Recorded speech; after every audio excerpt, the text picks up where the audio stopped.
welcome back to my channel. So today I'm going to be doing the coffee book tag. This tag was created by Bangity Bangs, and I'll go ahead and leave the original video down in the description below. I've seen a lot of booktube channels do this video and I've just loved all of the questions, so I went ahead and tagged myself in it. So let's go ahead and have a sip of coffee. And let's get right into the questions. First question, Black. Name a series that has a lot of hardcore fans but is difficult to get into. For this one I went with Outlander by Diana Gabaldon. So this one I would only say is hard to get into because it's so long and there's so many books in the series, so it's kind of intimidating. A lot of people love it, and so I really want to get to it. This is actually out from the library, so I'm hoping that I will have a chance to read it. Maybe this will give me a little nudge to make sure I get to read it before I have to return it. But yeah. Two is Peppermint Mocha. Name a book that gets more popular during the winter time or a festive time of year.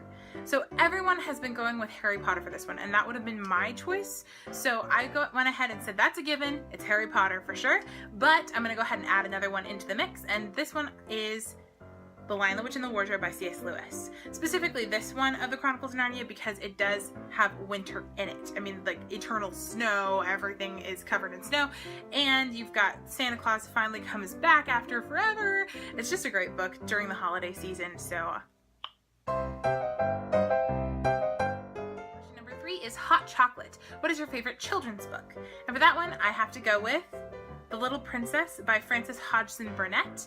This one is not one that always comes straight to mind, but when I was considering all my favorite children's books, this was the one that affected me the most as a young reader and as an adult too.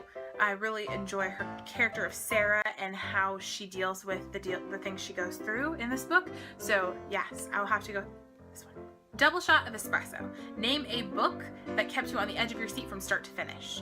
So I had a lot of choices for this one actually, and I decided to go with my most recent one, and that is The Grave Mercy by Robin Lefevre. This is the second book, Dark Triumph, and I really enjoyed the first one a lot. It kept me on the edge of my seat. I think I read it in 2 days or something, and I just loved all the characters and I wanted to know what happened. I liked the world building and the storyline and all of that. So I can't wait to get into this one, but yeah. Starbucks. Name a book you see everywhere. And for this one I have to go with The Selection series by Kiera Cass. I see it all over the place, like Target, I think I've seen it at Walmart, Goodwill, Barnes & Noble. I mean, all of the bookstores have it, and then everywhere else.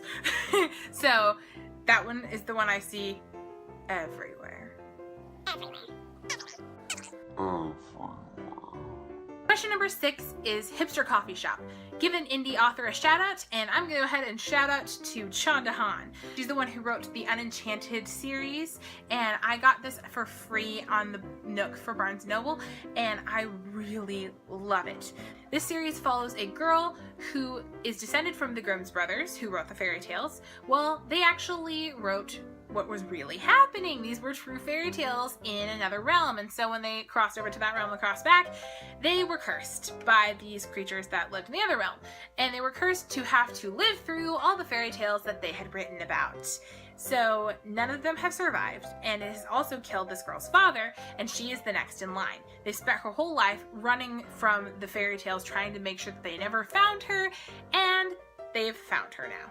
So she has to survive, because if she doesn't, her little brother will be the next in line to have to go through these trials to try to survive these fairy tales. And her little brother has autism, so he won't be able to do that, and she knows this, so she has to beat all these fairy tales for him. It's so good. There's romance, there's action, there's fairy tales. It's perfect. It's wonderful. So thank you, Chanda Han. Is Oops, I accidentally got decaf. This one is name a book that you expected more from, and unfortunately for me this book was The Star-Touched Queen by Roshani Chokshi.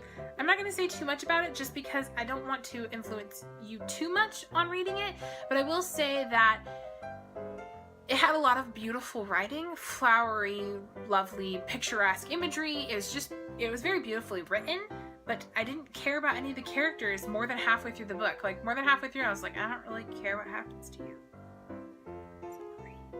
The Perfect Blend. Name a book or series that was both bitter and sweet, yet ultimately satisfying. And this one is another one I would like to pick Harry Potter for, because for obvious reasons, Harry Potter. But I can't pick Harry Potter for everything. We have to move on. So I went ahead and picked Eleanor Park by Rainbow Rowell. I don't have my copy with me right now because I let a friend borrow it because I love it so much. Eleanor Park is both bitter and sweet and amazing. And I really cared about the characters. I wanted to know what happened to them, and I still do, if you know what I mean. And you do if you read it, so yeah. But I adore it. I love Eleanor Park. Yeah. So that is it for the coffee book tag. Thank you all so much for watching. If you like this video, go ahead and give it a thumbs up. And if you'd like to see more from me, click subscribe. But until next time, I'll see you in the comments. Bye-bye!